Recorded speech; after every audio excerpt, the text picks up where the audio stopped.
Hello, class, and welcome to Lesson 5. This is part 1 of our lecture on cinematography.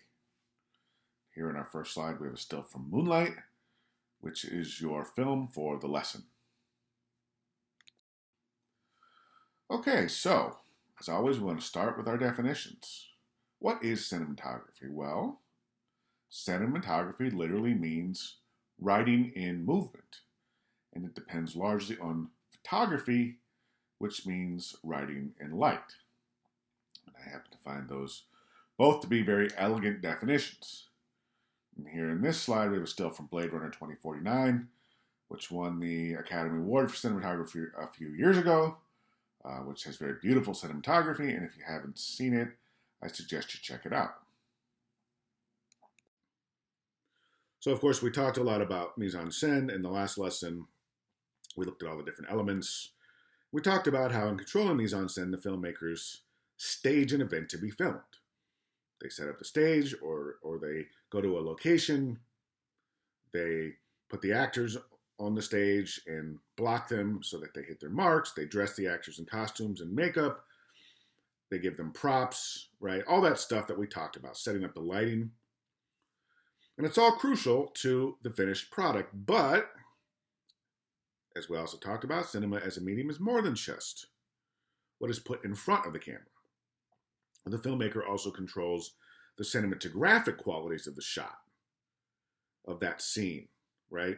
Not only what is filmed on that stage or on that location, but also how it is filmed, the kinds of shots that are chosen to tell the story. So when we talk about the film image, we want to think about it in terms of 3 dimensions. Height and width, of course. I think those are the 2 that we can most easily see because when we look at a screen, it has both a height and a width, and they're easy to measure. But there's a 3rd dimension, and that is the apparent endless depth of the image, because film gives us the illusion of 3 dimensions. It gives us the illusion of depth, even though the reality is it's a 2-dimensional form. So one film image may frame a world from afar, right? We can see a planet out in space. Another may place the action in the foreground and minimize the depth of field so that we just see somebody's face, for example. And these differences in the film image invariably affect our experience in the movie, and they suggest something that's very crucial to finished film, which is that it is the product of many, many, many different choices made by the filmmakers. And as a filmmaker yourself, you're in the position where you have to decide how you want to tell your story, right? And the cinematographic attributes are among the choices that you have to make. And those include the framing of a film. We talked about framing a little bit when we talked about mise-en-scène and when we talked about composition, right? So, of course, the film is contained by a border, which is known as a frame. And that limits and directs the point of view within its borders. The depth of field, the range or distance before or behind the main focus within which objects remain relatively sharp or clear. And so that's how depth is represented. The idea of 3 dimensions. And then movement, which is the main difference between cinematography and photography. That cinematography can capture movement. And so we might have a mobile frame. The frame itself moves in order to capture the action. So we'll look at many elements of cinematography over the next couple of lectures, but let's just look at this shot from Moonlight in terms of the dimensions we've discussed so far. We talked about the height and width of the frame, and you can see that pretty easily here, right? The way that the filmmaker composes within that rectangle, where he chooses to put the camera in relation to the scene. And in this case, he wants to guide our attention to these characters in the foreground. That's why they're in the foreground, that's why they're in focus, and they're even centered in the frame. Now, when we talk about the depth of the image, you can see that at work here too.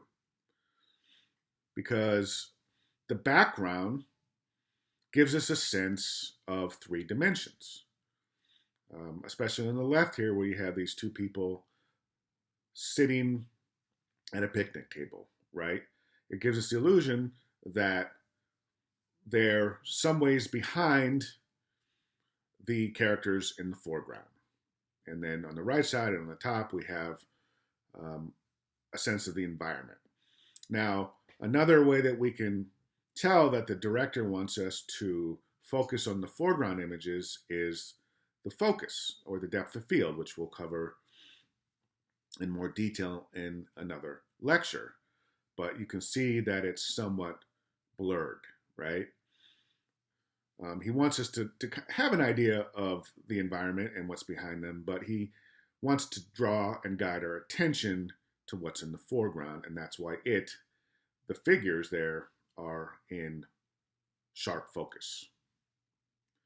As far as movement, of course, there's no movement here, and unfortunately, I can't add clips to these lectures, so we'll have to talk about shots, and you can watch them outside of the lectures and going forward. And like every element of film form, cinematography has become more complex and sophisticated over time. As we discussed, the first films were often little more than photograph stage plays with the emphasis on mise-en-scène rather than moving cameras or rhythmic editing.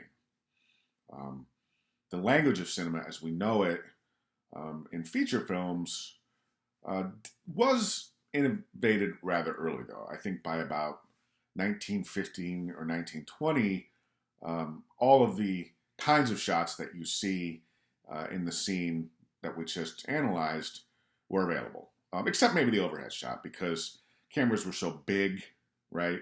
It would have been very hard to put a camera on a ceiling like that. But as technology evolved, they certainly were able to do more things as cameras became smaller and fleeter and easier to handle. And then, of course, digital cinematography has allowed shots to be manipulated via computer. So all the tools of the cinematographer are constantly evolving and updating, which is why when you look at movies now, the cinematography seems so much more sophisticated. Okay, so we can move on now and watch Lecture 5, Part 2.